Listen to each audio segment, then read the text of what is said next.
Eu sou o Ligeiro e você está assistindo a série Walk the Code, uma série onde em cada vídeo a gente vai caminhar por um código-fonte aleatório. E no vídeo de hoje a gente vai caminhar sobre o código-fonte do Issei Academy. Eu vou passar mais ou menos as ideias que eu tive quando eu tive que separar uma academia da aplicação principal nossa e como que foi feito isso. Bom, primeiramente a gente tem aqui no Issei, vocês estão vendo aqui é o repositório atual do Issei, de como que eu estou trabalhando aqui, de onde eu venho vivendo. E a gente tem essas pastinhas aqui na UI, que são Web, Mobile, Academy. O que são cada uma dessas coisas? Essa web aqui é a nossa interface atual que a gente tem e ela é nada mais nada menos que um Create React App. O que eu fiz? Eu inicializei uma appzinha com o Create React App CRA aqui para os chegados e fui fazendo minha app aqui. Eu fiz uma separação de UI de admin, de uma separação de UI de escola e uma separação de UI de aluno, aqui dentro de uma app só. Então a gente tem aqui umas pastinhas na views aqui, por exemplo, a gente tem User, Student e Admin, que é respectivamente a separação de usuário, de usuário que é um usuário que ainda não logou no sistema, ou que vai logar, um estudante, que a gente já sabe quem que é um estudante, e o admin, que é tipo o dono da escola em si. Então, quando você loga no Issei, a gente serve alguma dessas UIzinhas baseado no sua role, no seu papel daí do Issei. Só que o que acontece? Quando a gente gera um build, isso aqui gera um bundle, tudo isso aqui vai bundled junto. Então a gente gera um bundle só com toda a nossa appzinha, tanto a parte de estudante quanto a parte de admin. Bom, e isso tem N problemas. Se a gente mudar uma coisinha na escola, na parte da escola a gente tem que gerar um novo bundle e a parte do aluno também vai sofrer. Se a gente gerar uma nova alteração na parte do aluno, isso vai gerar um novo bundle e a parte da escola vai sofrer. Então todo mundo sofre com isso. O que eu queria fazer? Eu queria separar essas appzinhas agora na Academic, que agora a gente está fazendo isso em uma parte acadêmica, onde os professores vão ter acesso, os coordenadores de curso vão ter acesso e os alunos vão poder participar de sessões que vão ser tipo, entra na sessão do professor Ligeiro ali, eu vou ver as aulas dele que vão ser aulas ao vivo em tais dia. Isso aqui é um modelo bem legal de ensino que eu desenvolvi junto com meus alunos. Eu quis implementar isso no Issei como uma forma de academic, que consiste basicamente em a gente ter toda semana uma aula ao vivo, um vídeo gravado a respeito dessa aula e uma tarefa para ser feita para o aluno. Eu acho que isso traz um ambiente muito mais acadêmico para a gente, tanto para a pessoa aprender, que tem aula ao vivo que você tira dúvidas, você conversa com as pessoas, você interage, faz network e tudo mais, e tem também as aulas gravadas que você assiste, vê o conteúdo e depois discute nas aulas ao vivo. Eu achei que é um modelo muito bom, muito top, e a gente acabou testando isso no WhatsApp e fazendo via mensagem mesmo no nosso 1x10. A gente testou com uma turminha no final do ano passado.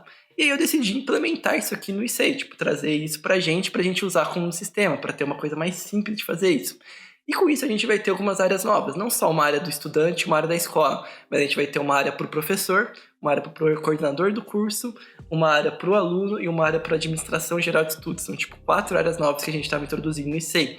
E eu não queria colocar todas essas 4 áreas novas nessa UI de web aqui de novo. Colocar mais uma pasta views aqui, alterar uma coisa na parte de professor, ter que fazer bundle de tudo. Não, eu tava me sentindo preso nessa estrutura aqui toda. Então o que eu fiz? Eu inicializei aqui uma nova appzinha chamada Academy e eu configurei o Webpack manualmente para isso aqui. Umas coisas interessantes que acontecem. Eu queria gerar um bundle separado para cada app minha. Eu queria gerar um bundle separado para app do aluno, um bundle separado para app de administração, um bundle separado para app de coordenação, um bundle separado para app de professor. Eu queria ter um bundle separado para isso e ao mesmo tempo eu queria ter uma parte de código compartilhada entre essa galera. Eu queria ter uma parte de código compartilhada e não só também ter uma parte compartilhada, eu queria aproveitar o que eu já fiz no web. Eu fiz bastante coisa lá, tem bastante estilo, bastante coisa junto. Eu queria fazer isso. Como que eu fiz isso? Não é uma tarefa simples, tá? Não tem curso de como fazer Webpack, não tem, não existe, nem tutorial disso aqui, nem nada. Eu cavei bastante na internet para descobrir como fazer isso. O que eu terminei foi fazendo um serverzinho aqui em raw node para app local. Então quando a gente roda a app local para testar, a gente tem esse server.js que ele faz mais ou menos o que o CRA faz. Ele inicializa um servidorzinho web, usando Express do Node, usando o Webpack para fazer hot reload, e ele serve as apps separadinho, cada um com uma pasta diferente para cada uma delas. Ele serve com um patch diferente para cada app. É muito simples e muito trivial. Esse aqui é meu server completo disso daqui, usando o Webpack Hot Load. E aí o que acontece? Então, a gente tem um bundle separado para cada app e também temos esse server.js que a gente usa em ambiente de desenvolvimento. Ou seja, quando a gente está desenvolvendo, está trabalhando local, a gente tem o mesmo efeito do CRA, que é a app fazendo live reload e todo esse tipo de coisa, graças a esse serverzinho. Então eu meio que implementei ele na mão aqui por causa disso. E não existe, tipo, não existe tutorial, não existe nada. Como eu fiz isso aqui, eu tive que ler a documentação primeiro do Webpack para saber como que eu ia fazer para ter uma multi-app no Webpack. Esse aqui é uma configuração só do Webpack Config, só que ele gera, ó, eu fiz uma funçãozinha make app config, que ele gera uma configuração específica para cada app que eu tenho para gerar um bundle específico para ela. Então eu consigo ter ela separada, em bundle separado, e ao mesmo tempo ter um local único, eu consigo rodar uma app só e trabalhar nas 4 apps ao mesmo tempo. Então eu tive que fazer isso aqui manualmente. Algumas coisas interessantes disso. Como eu falei, né? Não existe tutorial, não existe coisa pronta, não existe módulo pronto para isso. Tem esse server aqui que eu usei, que é o Webpack Dev Server. Se eu não me engano, ele tem o Webpack Dev Server, que é o que o próprio React usa. O React usa esse Dev Server aqui internamente, esse Webpack Dev Server. Então o que acontece? Esse Webpack Dev Server ele é feito para rodar uma app só.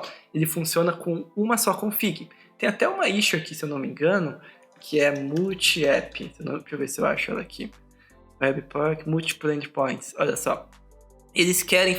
É uma coisa que não dá para eles fazer. Você não consegue ter múltiplos endpoints múltiplas apps, múltiplos endpoints em um Webpack Dev Server. Ele não funciona assim. Eu até tentei hackear a princípio ele para usar ele como hackeado, só que não deu muito certo. Daí eu preferi fazer uma estrutura aqui um pouco mais raw, assim, tipo usando o hot middleware e o dev middleware para isso. Tá, e o que eu tô querendo passar que eu entrei nessa conversa é que muitas vezes quando você estiver desenvolvendo, você não vai ter uma solução pronta, você não vai ter um curso pronto, você não vai ser preparado para fazer tal coisa, você vai estar na selva e você vai ter que aprender como isso. Eu, para implementar isso aqui, o que eu tive que fazer? Eu primeiro tive que ler a documentação do Webpack, eu nunca tinha trabalhado direito com o Webpack nesse sentido. Depois da documentação do Webpack, eu tive que ver como que o React faz isso, porque se o React serve esses modos de load, ele deve usar alguma coisa para fazer isso. E aí foi que eu descobri que ele usava esse Webpack Dev Server, e que o Webpack Dev Server, infelizmente, não ia funcionar para o meu caso, já que eu queria ter múltiplas apps, e no momento ele não tem suporte para isso.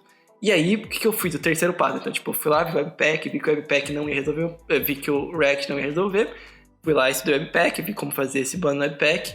Aí eu precisava servir, tentei usar o Webpack Dev Server, não funcionou. Aí o terceiro passo foi ver como que o Webpack Dev Server faz para fazer o hot load. Então, o que eu tive que fazer foi caçar aqui, lendo como que eles fazem o código deles. Eu fui aqui, abri aqui, vim procurando aqui como que eles fazem o server deles, como que eles fazem o hot load deles. Como que o React faz, e aí eu achei esses 2 módulozinhos aqui, e aí uma vez que eu achei esses 2 módulozinhos, eu dei a documentação deles e fui pesquisando como que eu poderia implementar isso na minha solução. E foi mais ou menos aí que eu surgi com essa ideia de ter um serverzinho que seja o hot load, ter um webpack.config que gera todos os bundles meu.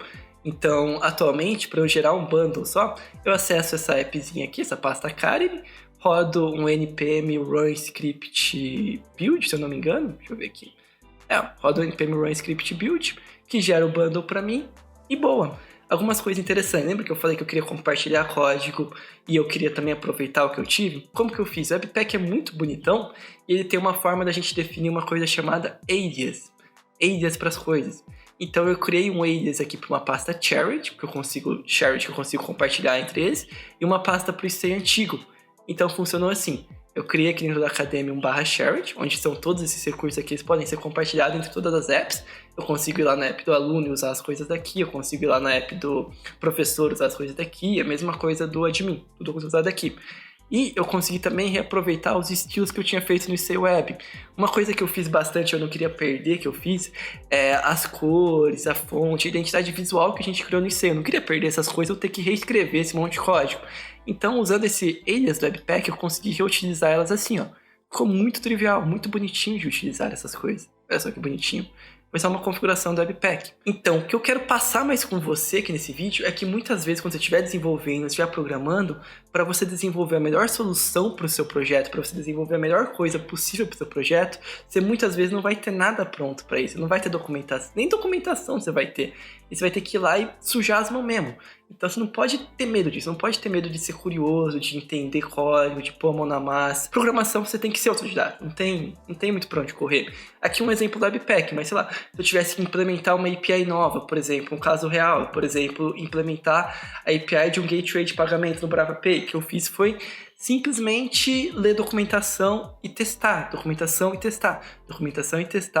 e buscar a melhor solução para minha aplicação. E se você gostou desse vídeo, se você curtiu esse tipo de conteúdo, se isso faz sentido para você, comenta aqui, me deixa saber a sua opinião. Curte, compartilha esse vídeo com a galera, com um amigo, com uma amiga. E nos vemos no próximo vídeo. Tchau, tchau.